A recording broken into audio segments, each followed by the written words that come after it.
خرج يوصله للحضانة، رجع لقاه جثة. مأساة طفل 3 سنين هزت القاهرة.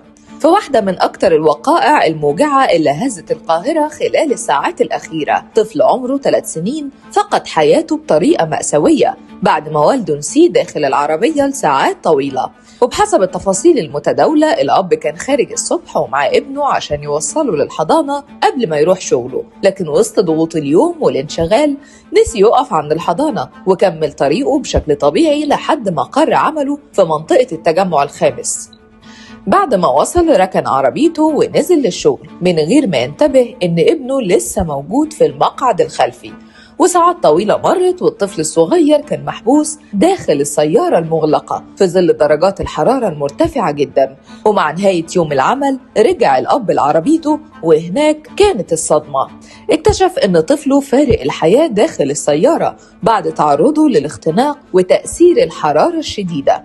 الواقعة أثارت حالة كبيرة من الحزن والتعاطف على مواقع التواصل الاجتماعي، خاصة إنها انتهت بمأساة إنسانية قاسية نتيجة لحظة نسيان غير مقصودة.